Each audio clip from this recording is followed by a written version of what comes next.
who it was a Marin resident, Mill Valley, and then Sausalito. Anybody here knew Dieter or familiar with his story? It was in a movie. There was a movie done, a couple of movies, a documentary and a feature film. And when I was here for that book, I had just come back from being on the Daily Show with Jon Stewart in New York, and I thought coming here tonight that might be worth a brief footnote, given that Jon has recently announced that he's leaving his show in a few months. And I haven't told this story publicly, but when I was in the green room waiting to go on the show, I was thinking a lot about how is this guy going to get laughs out of the most, well, hero found, the greatest POW escape of the Vietnam War. Dieter was shot down over Laos, was held prisoner in a jungle POW camp for 6 months until he engineered a mass escape. And 30 days later, everyone else is dead and he's the only one still alive. And I'm going on the Jon Stewart show? And as I was beginning, I think, to hyperventilate, Jon walked into the room. And if his mission was to relax me, he accomplished that. He didn't talk about the book, didn't say anything about what he was going to ask me. He talked about his kids, I talked about my kids, shook my hand, said, "I'll see you out there." Went away. And then his producer came in, and she had rather the opposite effect on me. She said, "A couple things I'd like you to know, Bruce. One is, don't try to be funny. He's funny enough for both of you." Check. Also, don't try to laugh too hard. We've had guests here who just start, just get into this laughter at his jokes and they can't even talk. Check. Won't do that either. Well, the next thing I knew, I was out there, and it's stadium seating. There were, I guess, hundreds of people. I tried not to look. There were lights and cameras, and there was Jon. And I'll tell you, his eyes, he was so engaged. He pulled me in. We were having a conversation immediately. However, the first question he asked, he said, "So, this guy, Dieter Dingler, is quite a guy, right?" And Dieter, not Dieter. But, oh my God, am I gonna correct this guy on his pronunciation first off on his show, or am I gonna let him continue to mispronounce his Dieter's name, which also would not have been a good thing. So I said, very quickly, I said, "Well, yes, Dieter Dingler was a bigger than life guy," and of course Jon picked it up immediately, and it was Dieter after that. He got his first laugh, I believe, on the third question, and he set me up quite nicely for it. He said, "So, Dieter was quite a survivalist. How was he able to? How did he know how to survive all of this jungle and stuff and whatnot?" And I said, "Well, Dieter was born in Germany and grew up and came of age in post-war Germany, where conditions were very bad, a lot of hunger and homelessness, and his widowed mother had 3 young boys, and she was afraid what would happen to them if something happened to her, so she took them out into the woods in the Black Forest, and over several trips taught them how to catch small game and how to dig down at night and burrow yourself in and cover yourself with leaves to stay warm." I said, "Can you imagine your mother taking you out into the woods like that to teach you those kinds of things?" And Jon said, "I can imagine my mother taking me out into the forest and leaving me there." We were off and running. That's why they pay him the big bucks. I decided. We're not here to talk about Hero Found, but my new book, Rescue at Los Banos, which also is a story about survival, wartime survival of prisoners of war. And there is also a parallel story that I tell in the book, which is we're not only following a small cast of characters who are prisoners at Los Banos internment camp, which is located about 40 miles south of Manila on the island of Luzon. We're also following a small cast of characters who are the military personnel of the 11th Airborne Division, which one day will be personally assigned the mission by General MacArthur to go and rescue those prisoners. And I think, and by the way, that is an operation that in later years, the chairman of the Joint Chiefs of Staff, General Colin Powell, called the textbook operation for all armies and all ages. It is still being taught, the tactics and the strategy of that operation, I understand, at U.S. military academies and war colleges. So it's a very, a spectacular operation planned and executed. So we're following those parallel tracks, really, quite frankly, in alternating chapters.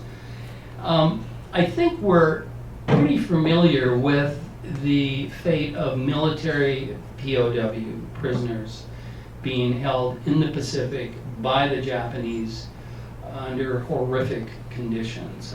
Readers of Unbroken, certainly viewers of that movie, saw that portrayed quite eloquently by Laura Hildebrand.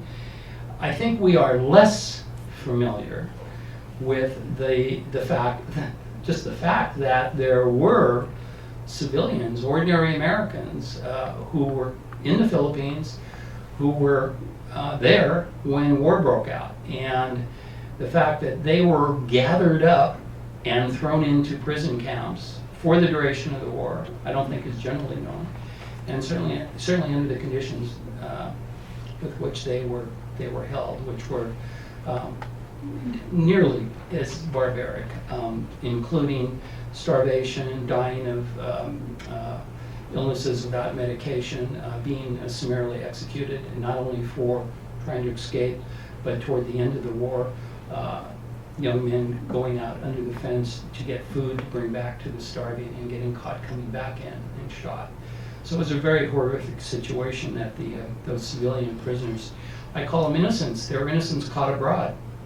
Ironically, before Pearl Harbor, the Philippines was considered the safest place in the Far East. There was already, of course, much warfare and bloodshed going on in China.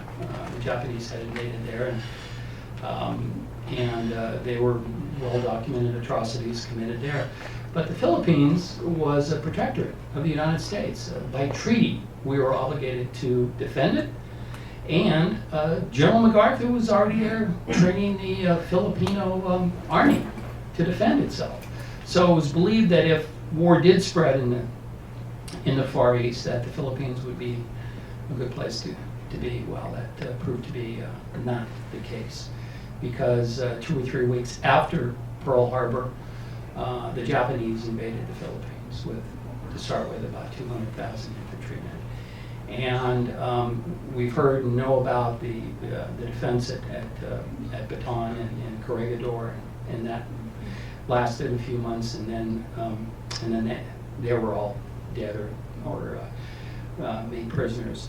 But what happened to the civilians? Well, the Americans who were over there were a cross-section of America. They were bankers, they were educators, there were some missionaries, there were fellows working in the shipping lines out of Manila, and these folks were rounded up, and they were told that they should pack for 3 days, food and whatever few items that they could carry, and that was it. They were going to be registered, or they certainly hoped they were going to be sent back to the United States. They weren't, obviously non-military. 3 days turned into more than 3 years. The prisoners being held, the civilian prisoners being held, nothing was done for them by the Japanese, by their captors. They were just handed a certain amount of food each day, and the Japanese guarded their fences and kept them in. But other than that, everything else the prisoners were expected to do for themselves. Well, Americans by nature are organizers, and again, because there was such an interesting cross-section of people, it was like a little town. It was in any small town in America. And you had tradesmen, carpenters, plumbers, you had judges, you had lawyers. So they set up an attorney's executive committee that would go in and do the negotiations with the Japanese commandant and his staff. And they had a carpentry department, they had a sanitation department, they had a kitchen department. They would cook the food, the raw rice that the Japanese handed out to them for the camp. So I'd say for the first year, it was a tolerable situation. They were even allowing the International Red Cross in on some visits, and they were allowing some Filipino traders to come in and either sell or barter, their produce and whatnot to prisoners who still had some valuables or some pesos that they could use for that purpose. And then things began to change. The war obviously was starting to go badly for the Japanese, and those soldiers who were guarding the prisoners knew there was no return ship home for them. And their behavior became much more barbaric. And also there was a new camp commandant who came in about in the middle of the war, and it was a Japanese officer by the name of Sadaki Konishi. And Konishi hated Westerners, in particular Americans. And the first thing he did, the first day he took over, was cut the rations in half, just arbitrarily, what was going to be handed out for the prisoners, to the prisoners. And that was not the last cut that he made. In fact, toward the end, they were getting about 500 calories a day, which actually is not enough to sustain human life. I mean, there were great losses of weight. The men were averaging losses up to 40 and 50 pounds, even more, and the women somewhat less, but equally bad. In fact, the little clip that we're going to see, you'll see that. I mean, when I saw that myself, I thought, oh my gosh, this reminds me of the images I've seen from the Holocaust camp survivors. Konishi, in these negotiations, in which the executive committee kept asking for more food, kept asking for medication to treat these diseases that were rampant, his answer was always the same: no, no, no. And finally, he admitted what he was after. One day, he looked at the committee members and said, "Before I'm through with you, you'll be eating dirt."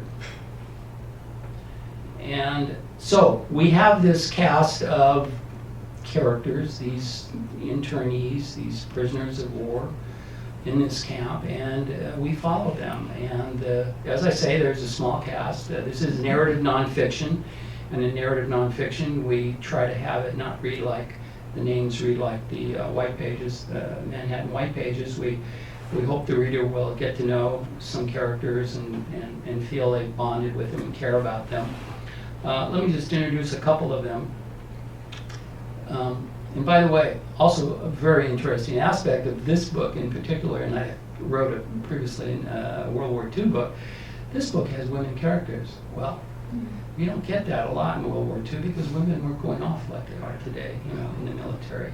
But because they were civilians, they were men, women, and children, entire families. So we have some very strong women characters in the book. One of them is Dorothy Still, a Navy nurse. And she was one of 10 Navy nurses who were rounded up by the Japanese in Manila. They didn't know what to do with them. I mean, they were military, but wisely they didn't put them into the military POW camp. They put them into the civilian camp. Well, thank God they did, because they were the only people really ministering to the health and medical needs of this community of more than 2,000. Rapidly, their health rapidly is disintegrating, and the Navy nurses became heroines in this story. There's Ben Edwards, another great character. He was a airplane mechanic for the Clipper planes that were flying back and forth from the mainland over to the Philippines, and he was in Manila when the war broke out. And they captured him and threw him in a camp in downtown Manila called Santo Tomas, and he escaped. He was a bit of an escape artist. He escaped within 5 days. He thought this would be easy. I'll go down to the shoreline get a boat and sail to Australia. Well, he got down the shoreline, and the city was occupied by Japanese, and he's white, and it's the Filipino name. You know, he was really sticking out, and he realized this was probably not going to happen, and there were no boats available anyway. So he decided he should go back into the camp before they found him missing. So one would say he broke back into the prison camp and did get back in there. And a few days later, 3 Australian men that had the same idea that he had, and they broke out and went down to the shoreline to get a boat, and were captured by Japanese military, and they brought them back to the camp and beat them for about 24 hours, and then marched them out to a local cemetery where they made them dig one grave, and they had them sit on the side of the grave, and they shot them and pushed them into the grave, and one of the witnesses heard moaning when they were still throwing dirt on top of him. And when Ben heard that, he thought, well, you know, I'm going to hold off doing any more escapes for right now. But he comes back into, well, we follow him throughout his captivity, and he becomes also one of the heroes of the story, because toward the end, when things are so bad, and you know, he knows that they know that the Americans have returned to Lausanne. They're up fighting in Manila. They don't have any idea how long it's going to be before they're rescued. He is one of the 3 young men who escapes from Los Banos for the specific purpose of working their way through 40 miles of enemy territory to reach the American Army headquarters and let them know, A, come down and get us now. We can't hold out. I mean, people are dying every day. And B, by the way, here's some intel, what you're going to face. 250 Japanese soldiers, here's how many machine guns there are, here's where the gun towers are. So he makes that move. This book has a love story, a really great love story. Margaret Shirk married her college sweetheart in California, and after college he took a job as a mining engineer in the Philippines, and after a few months of getting settled there, she joined him, and they lived in the mountains north of Manila for a couple of years. They had a baby, and then war broke out. Well, what he wanted to do was to join the army and go over and fight at Bataan, and he did. And Margaret never saw him again. And so when she's captured, she enters the camp with a 2-year-old son, about 10 pesos and 3 days worth of clothes and a few things to eat, and that's it. And she's wondering, how in the world am I going to make it? How is my son? How am I going to keep my son alive? In the camp, she meets Jerry Sams. Jerry Sams, single guy, he served in the Marines, served in the Coast Guard, was now a civilian employee for the Navy, and interestingly, was one of this country's early radar experts, and had been sent over to the Philippines by the Navy to set up some radar stations. And of course, that was a very new technology and very top secret. And when he got captured, somehow the Japanese got enough good paperwork on him to sort of figure out that he had some kind of specialty that they should know about. Well, he refused to cooperate, of course, got beaten up, and was in camp. But this is a guy that if you or I are going to be in a prisoner of war camp, we want Jerry Sams. This is one of those scrounger guys who can get everything. He's one of those guys who can do everything. He built a radio out of spare parts, an AM radio, and was, quite secretly, of course, listening to war news, which was capital offense if the Japanese found out. Very courageous guy. Well, anyway, he and Margaret fell in love. And she, of course, had a lot of guilt. She's married. Her husband's off. Doesn't know when he's going to come back. And yet she fell in love with Jerry. And in fact, they had a baby in camp. So, the parallel story that is going on while we're learning about these characters is the 11th Airborne Division. And these guys are, for the most part, at least double volunteers, some of them triple volunteers. What does that mean? They didn't wait to get drafted in the Army. Most of them signed up. Certainly to get an airborne, you volunteer. Some of them volunteered for other training, UDT, Alamo Scouts. They were the best of the best. They were the equivalent of, the SEALs in Delta today. And so we follow several of those characters. One of them, Henry Muller, who was the G2, that's the top intelligence officer of the 11th Airborne Division.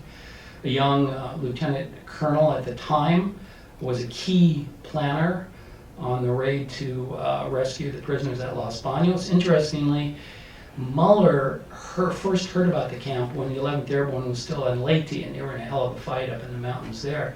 And some Filipino farmer passing through stopped and talked to the Americans and told them about this camp in Luzon that he had passed.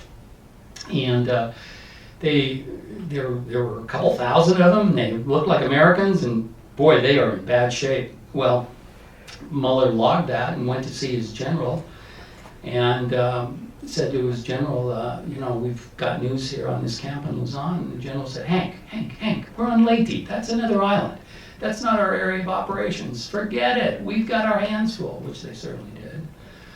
Well, Muller didn't let go of it, and anytime he could do as he called bootleg intelligence, find out a little bit more about this camp in Los Banos, because he thought even then, what a mission this would be. Not just going out to kill the enemy, but to save lives. How special that would be. When I interviewed Henry Muller, the year I was going down and back and forth to Santa Barbara, he was 97 years old. In our first interview, he left the room momentarily, came back with a rolled up chart. He unrolled it, put it out on his dining room table, and commenced to give me a briefing. It was a map of the prison camp. And he briefed me as if it happened 2 weeks ago.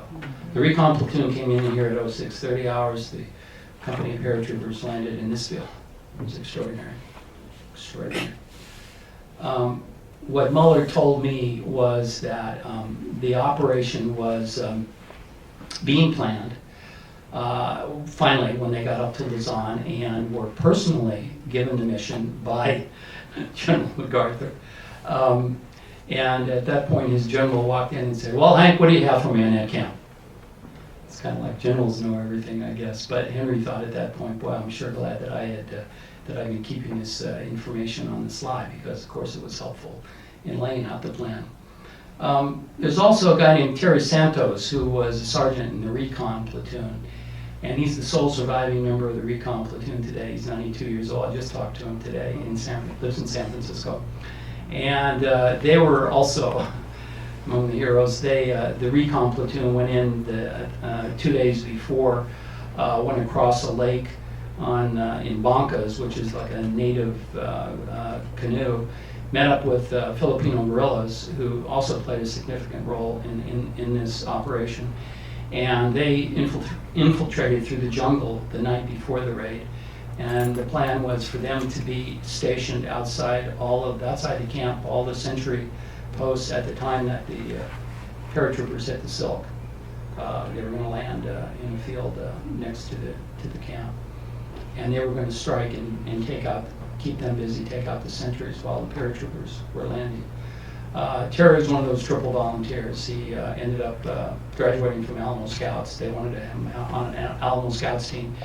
And this was in New Guinea. And Terry opted to come back to the 11th Airborne because he heard they had a big operation that they were going to be returning to the Philippines. And he, a Filipino American, whose father was from Luzon, wanted to be in on that. And so he returned to the 11th Airborne. And Terry's an interesting guy. About 3 or 4 years ago, he came out of a restaurant on 19th Avenue after lunch, and he's a little slow and a little hobbled, and he has a cane, and he was walking to his car, and he must have looked like a nice target for a mugger, because this guy came up behind him, young guy came up behind him and swung on Terry. Terry saw the shadow and kind of did enough to duck. By the way, Terry's wearing his World War II I served with pride cap, and at that point Terry brings up his cane and between the guy's legs, drops him, and as Terry says, "I went to work on him then." When the cops and the paramedics got there, the only one who needed to go to the hospital was the mugger. And 2 broken kneecaps and some ribs, and Terry said, "I stayed away from his head, I didn't want to kill him." And the cop said, "Do you want to file a report, sir?" And He said, no, I think he's suffered enough. I'm going to venture that that mugger has not hit any guys wearing World War II caps since then. When MacArthur kept his promise to return to the Philippines in late 1944, it was an island-by-island kind of campaign and heading north. And Luzon is the northernmost island, so they were doing another fighting to get up there. That's when they started coming across these military POW camps in the Philippines and finding our prisoners being held under these barbaric, horrific conditions. And there were instances of mass executions conducted by the Japanese before the prisoners could be liberated.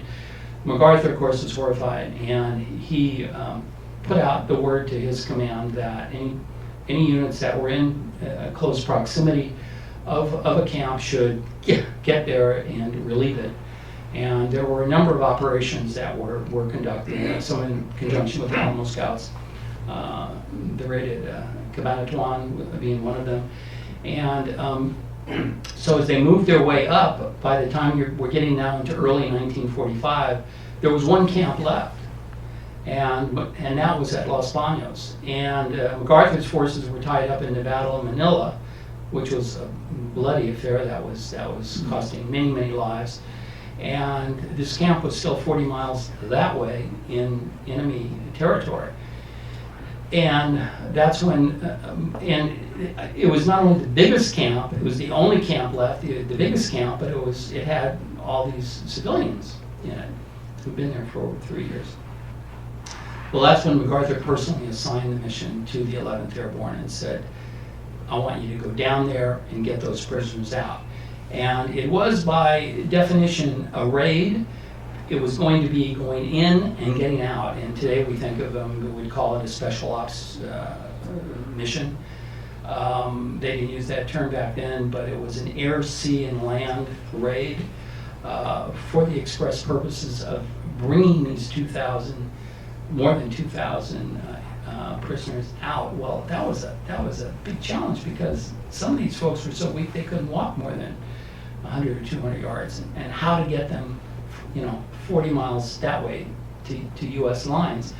Adding to the challenge was the fact that there was a Japanese infantry division, battle-hardened infantry division of about 10,000 men in defensive positions about 6 or 7 miles from the camp in the hills, waiting for MacArthur's forces to come through Manila and into southern Luzon, and they were going to hit them. Well, as Henry Muller and the other planners were looking at this raid, they thought, Mike, if this infantry division decides to respond and reinforce the camp, they figured they could have a sizable force, maybe a battalion, 1,500 Japanese infantrymen, arrive within about 3 hours. And so that would have spoiled everybody's day. So they came up with this plan for to kind of fake that division out, and that was they got a bunch of trucks and they cut some trees down, and they got these big logs, and they wrapped chains around them and had the trucks pulling them down this road south out of Manila. Of course, a lot of noise, dust plumes going up and everything, and the hearing post, the Japanese hearing post reported American armor coming our way. They didn't see that, it was just tree stumps. And that worked. It kept that division from moving on the camp. As Muller told me, and by the way, he just turned 98 last week, and I sent him a bottle of scotch, and he called and thanked me and said, I actually had him read all my military chapters. He was great to make sure I got everything right. And he said to me, what are we going to do next, Bruce? Ready for another book. So Muller said to me, kind of after we talked so many times, and he said, Bruce, I was in on planning a lot of these kind of operations, and not exactly some of it, these missions, sometimes they go mostly, right, some things go right, some things go wrong. Sometimes they go real wrong. He said, this was the only time during the war that a mission everything that had to go right went right. And anything that could have gone wrong didn't go wrong. It was as if Murphy's Law was suspended for 24 hours. And I must tell you, to a man, and I've interviewed a lot of the 11th Airborne guys who participated, you know, they fought in a lot of battles, a lot of fighting, a lot of killing. And they won, of course. They were victorious. But to a man, the mission that they remember the most and that they're most proud of is saving these lives. Saving lives, not taking them. This is a work of narrative nonfiction. I hope it reads like a novel. You'll find dialogue, you'll find in-mind thoughts, feelings, how the character's feeling, and yet it is nonfiction. I don't make those up. We use the tools that a fiction writer uses, but we have that extra barrier. It all has to be true. And how do we get that? Where do we get it? Well, there is a section in the back of the book called Notes on Sources. And we get it by interviewing participants when we can find them, when they're alive. But again, this was 70 years ago. Some of those major characters in that book were not alive for me to interview. And in fact, I have an open challenge to any reader. But you have to do this before you get to the end of the book, and I explain what happened to the major characters. But I don't think that you could read this book and be able to tell me which of these characters were alive when I got the interview and which ones died before I started to work on it. And the reason I don't think you can tell that is because what do we do when we can't interview somebody face to face? And that is, we reach out to their families. There is often a lot of material, diaries, correspondence. In some cases, they've sat for oral histories, and all of this is fodder for for an author such as myself to use. If one of the characters, Jerry Sams, I'll tell you to start with. Jerry Sams is interesting and as great a character as he is in the book. I didn't ever get to meet him. He died years before I started this project. He left oral histories that sat for a couple of oral histories. His wife, Margaret, who he married after the war, and by the way, they spent the rest of their lives together, and they felt, the war did a lot of bad things, but the one good thing it did was it brought them together, and they found the love of their life. And so he would say, and left behind a record of how he was feeling, and what he said to his wife when she said, "Let us escape," a few nights before the rescue. They didn't know the rescue was coming, but they were willing to give it a try to get out with the kids because they didn't want to die in the camp. So that's how we construct this kind of story. I just did a 30-city radio tour for the book, and what that means is I get to be interviewed over the phone from the comfort of my home, half the time in my robe and slippers, which is good. The bad thing is the alarm has to go off at 4 in the morning to get on the East Coast early morning radio shows. I can't tell you, though, how many times I was interviewed by somebody and who, if they didn't read the book, they looked at it and they, looked at the press release and they said things like, "I'm a bit of a history buff. How come I've never heard of this before? Los Banos, 2,000 people saved? How come that hasn't been done before?" Well, I can't tell you why it hasn't been done before, but I can tell you why it was a bit lost in history. Because the day that happened, February 23rd, 1945, something else happened.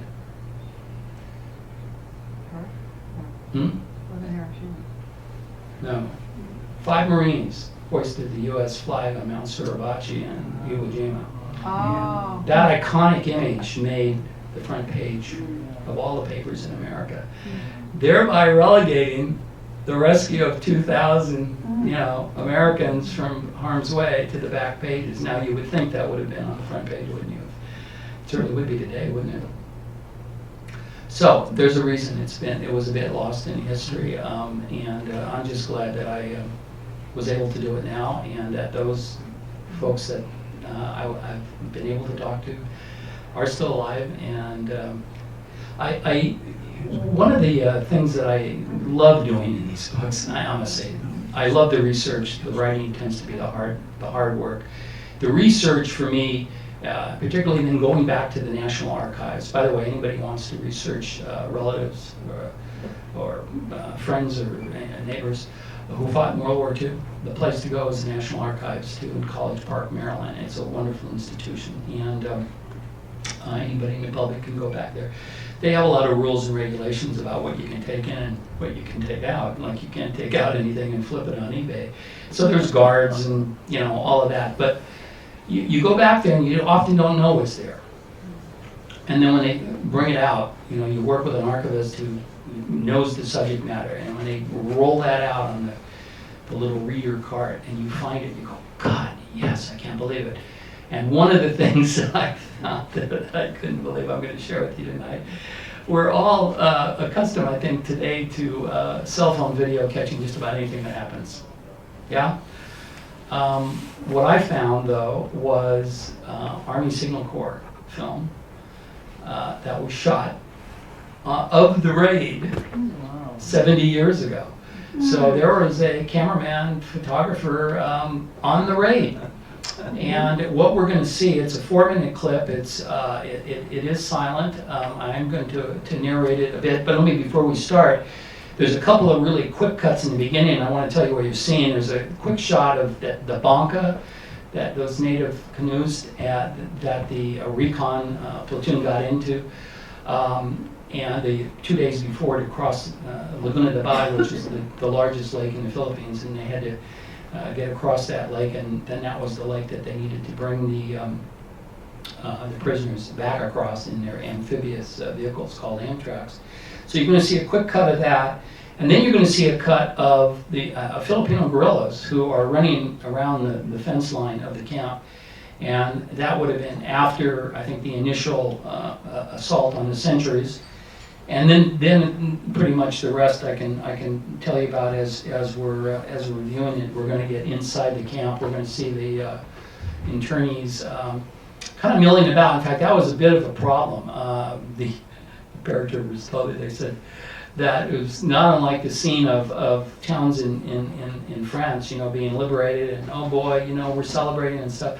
But what it didn't really, that the internees didn't really immediately get is, we're not staying. We got to get out.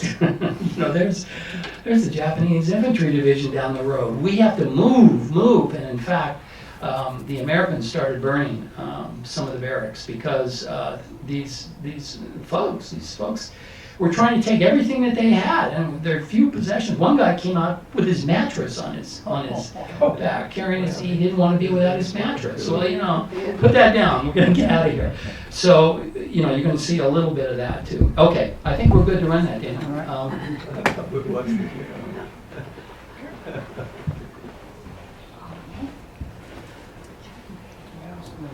I'm not going to stop. As long as it's going.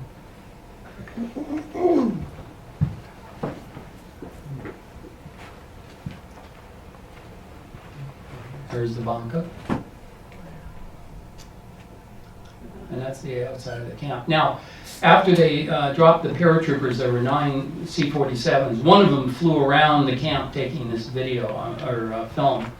And you can actually see the camp in some fires and some smoke. These are the barracks of the prisoners. Yeah, it was a very big camp. I mean, when you say 2,200 people, and here's some more guerrillas in the camp, and here are some paratroopers bringing out one of the wounded prisoners. Luckily, and they were ready to, expecting 30% casualties on this raid. They were afraid that prisoners were really going to get in the crossfire and they were going to lose some, but none of them were killed. It was a miracle that they weren't. Well, where were all the Japanese in the camp? Oh yeah, that's an interesting PS. I will tell you as soon as this is over.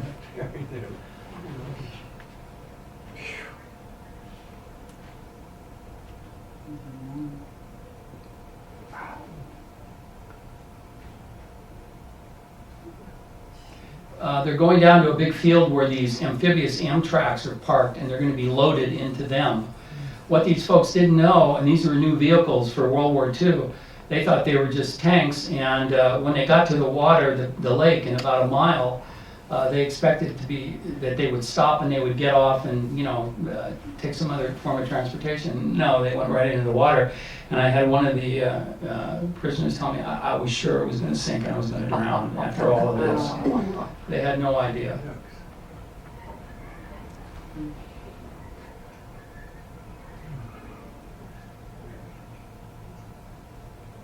And by the way, they only had about, and here they are in the water, they had about 60 Amtraks. Unfortunately, that was only enough to take out a little more than half of the prisoners. And it was a 3-hour or 2.5-hour round trip up to the safe area of the shore. So these Amtrak drivers had to go back for a second wave, and the paratroopers on the beach were protecting the prisoners, the rest of the prisoners who they had brought out of the camp and taken to the beach area. And by the time the second wave came, the Japanese were starting to fire machine guns and mortars from the hills. Oh, stop there. I didn't touch it. Yeah, there were about 500 nuns and other missionaries. There we go.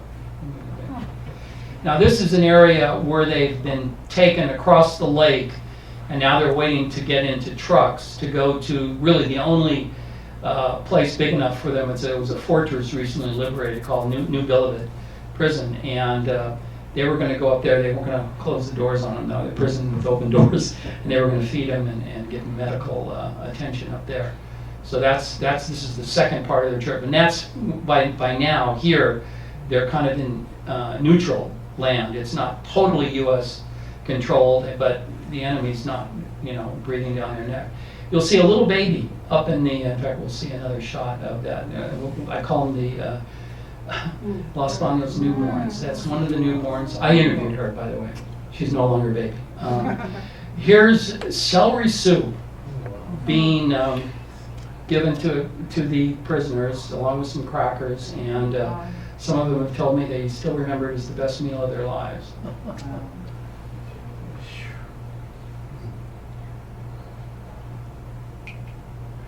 Thank you. That's good.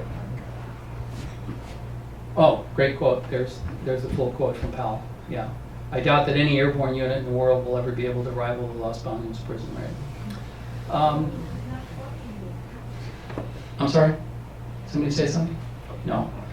I am going to tell you what Mueller told me, that the single most valuable piece of intel that he got from Ben Edwards, remember him? The guy that promised that volunteered to get up to Army headquarters and brief them on the camp. Well, one of the three made it, and the other two stayed with the guerrillas. But what they told Mueller was that the camp commandant was a physical fitness nut.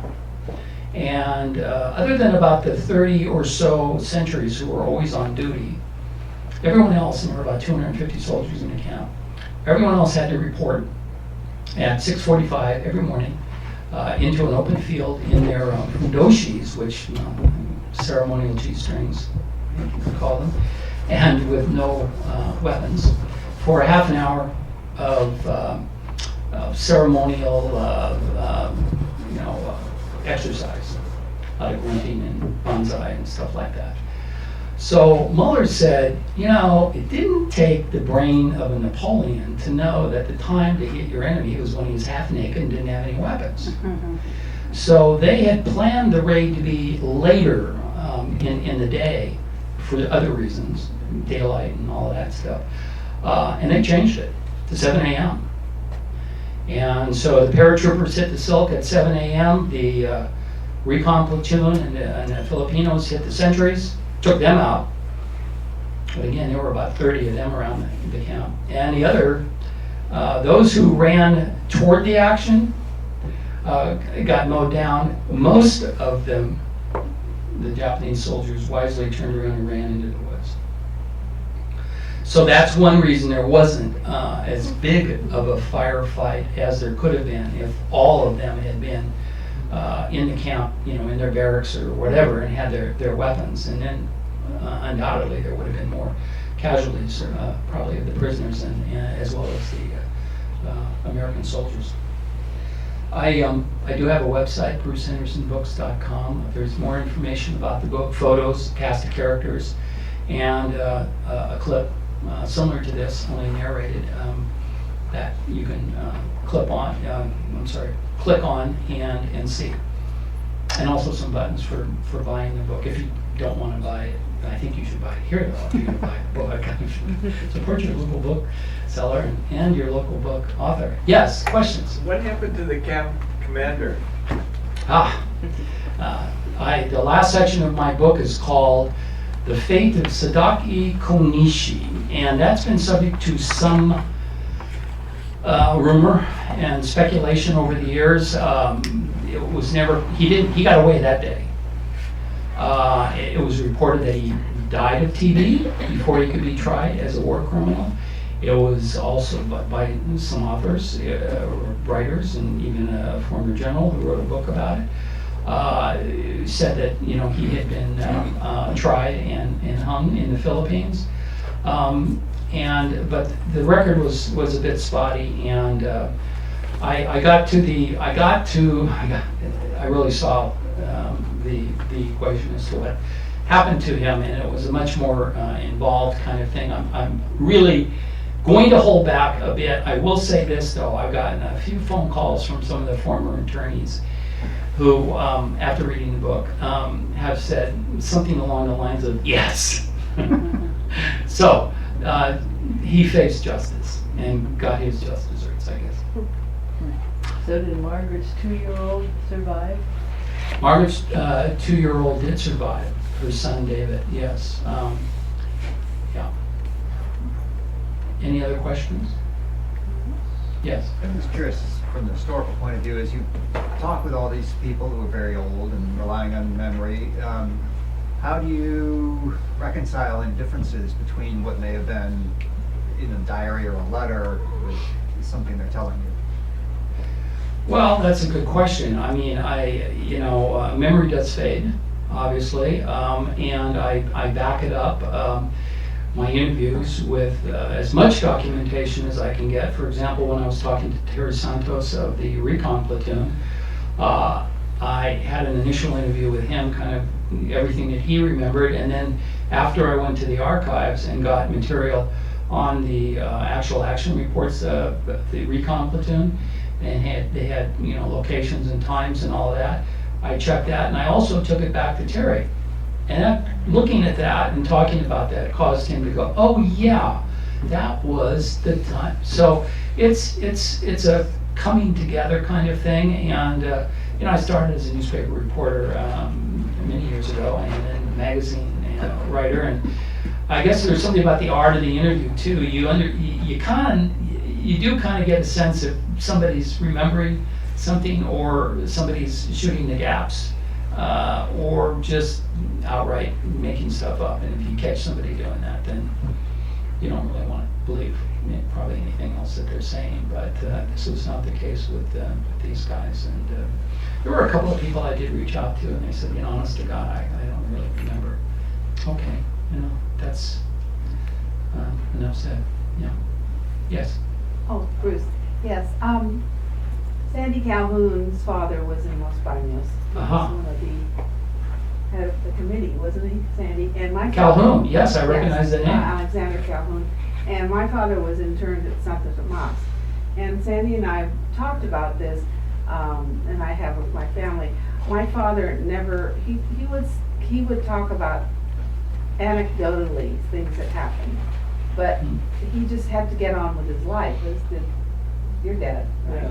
Yeah, he never talked about it very much, so I don't know much about it. So Yeah. So we're happy to buying hear. your book. Yeah, and your father was really an important person in the Yeah. camp in terms of being on the executive committee, and a brave guy who would go up before this commandant and insist and ask at least and even though it was largely turned down. But that was a brave thing for him to do. This generation, that generation of folks, it's you're right. They came back. They didn't look for an agent or a movie deal. They went to school, they got a job, they raised families, and many of them did not talk about the war for many years, sometimes not until they went to the 20th or 30th or 40th reunion, maybe of their division or something, and then got with their buddies and had a beer and started talking. But I can't tell you how many phone calls I've gotten from people, and I've done, as I say, two World War II books now, and somebody will say, your dad told you things he never told us. I'm so glad that you wrote this book, because we've learned something about our father. And I thought, Wow. that is really great. Now, of course, ask me, did I ever interview my father about his services in Europe? And am I kind of kicking myself? I'm the plumber with the leaky faucet, at home. But it is really great to be able to help chronicle those kinds of stories for the next generations. This all happened in one day, The raid happened in 5 hours. Oh, Yeah. wow. and everybody got out alive? Everybody got out. There were there was another column of the 11th Airborne, which was on the road out of Manila, and they were also going to be a blocking force if this division tried to move on the camp. And they had a couple of firefights, and two of their men, two of the paratroopers were killed there, but not in the actual raid itself on the camp. Two of the Filipino guerrillas were killed in taking out the sentries, but none of the Americans. Yeah. There were quite a few nuns in the pictures. Yes, Why were they in the camp? Were they Americans or Filipinos? Were Americans. They Yeah. were they missionaries? They were missionaries, and interestingly, they were allowed to stay out of prison camps for a couple of years, and then the Japanese changed their mind and rounded them up. They came into Los Banos probably about 7 months before the rescue, and there was a little tension because the other prisoners felt, we've been here, where have you guys been? And yeah, there were some very interesting memoirs written by some of the missionaries, and I found some of them in archives up in upstate New York, and they certainly had a story to tell of what they were doing before they got into the camp. But yeah, they were missionaries. What's at the site now? Nothing. Well, that's what I'm told. I've not gone there. I actually worked with a Filipino researcher who went there and did some interviews for me in the area. And he says the only thing that's there that marks it today is a plaque naming the two guerrillas and the event that this many prisoners were saved that day. But all the buildings are gone, and yes. So my parents were in Santo Tomas, and I was conceived there, but born in June of '45. So, but my parents were didn't talk. They showed us things. They showed us that the Japanese had flyers. The Philippine Islands were huge, and Japan was even bigger. And there was a tiny United States saying, give up, surrender, give up, never going there. There were various other things that we took to school. My two sisters, one was born on December 24th, 1941, which is the bombing of Manila, and the other one in August of '43 in the camp. And even then we heard that it was treason to beget. That's it, yeah. Right, so some men, my father was not killed for it, obviously, because I'm here, but that was a problem. But my parents would not, they would talk about it to other people and very late in their life. My mother almost not at all, but my father opened up a little bit, but pen and paper in hand, and he would shut up. And always a fear of being returned to some miserable state. He also came to the United States from Lebanon, and he was underage, and so he came as part of an entourage of a family. and went through Ellis Island that way. So his name is not on Ellis Island.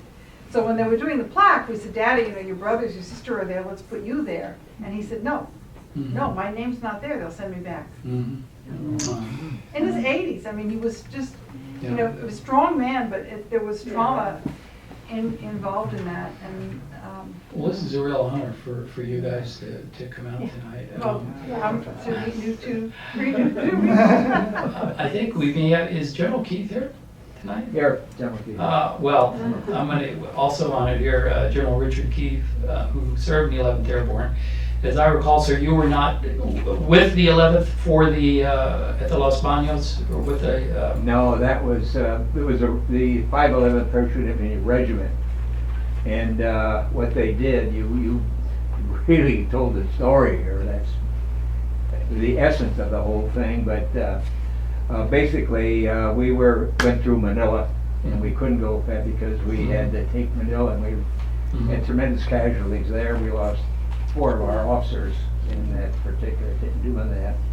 And we were moving out to Los Banos, not Los Banos, what's called Port Bonifacio. But I'll tell you something that's kind of interesting. It was one company of men, B Company, and I always wondered why they Who made jumped on B camp. Company instead of H Company. You see, if it had been H Company, the way you would feel, why us? My God, sure. Yeah.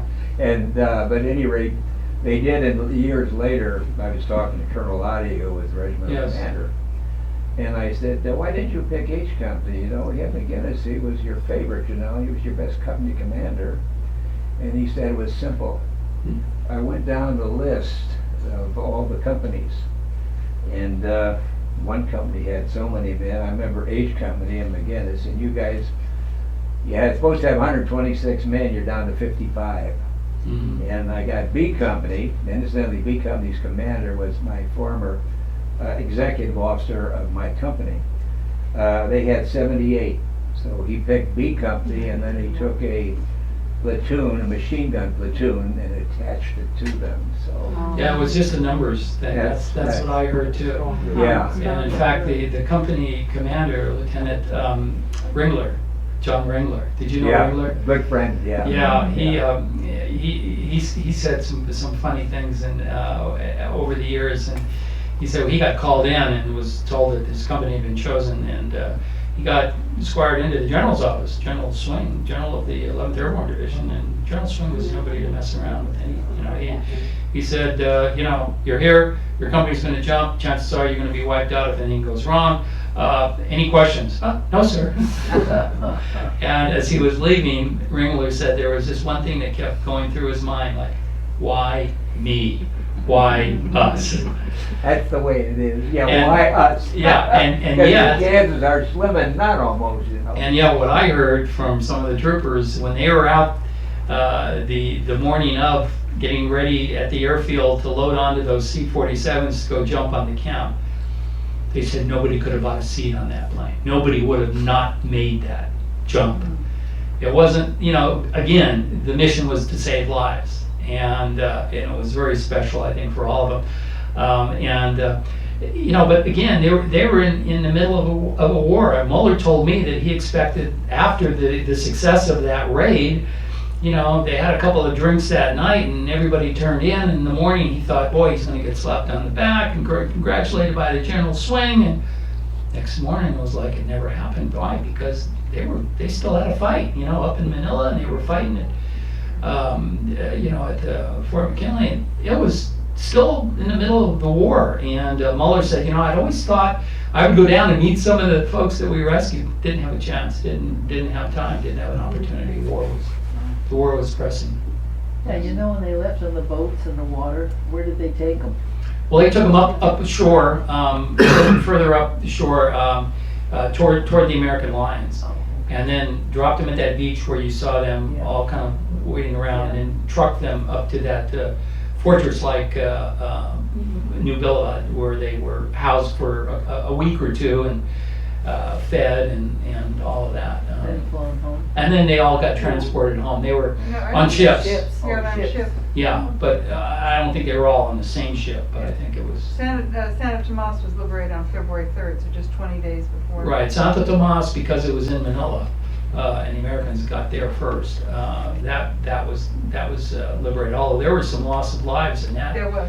There was a 2 or 3 day hostage standoff where the Japanese soldiers were holding some prisoners, and they finally did negotiate to walk free, the Japanese to let go of the hostages, and the Americans just figured out let them walk, and they're going to get they're going to get it real soon enough anyway, just to get these hostages freed. But that was the other thing Mueller said. This being the last camp that they moved on, Los Banos, he kept worrying about, wouldn't they know we're coming? How many times can we surprise a Japanese garrison at a prison camp? Don't they know that we're coming to get them? And he was really worried about that. But there appeared to be no special, defenses, and other than what they'd had all along in Los Banos. And I don't know what they thought, but lucky for the internees, they all did get out. Yes, ma'am. I toured the facilities in Corregidor where they were, the military stuff. Had they already defeated them in Corregidor before this?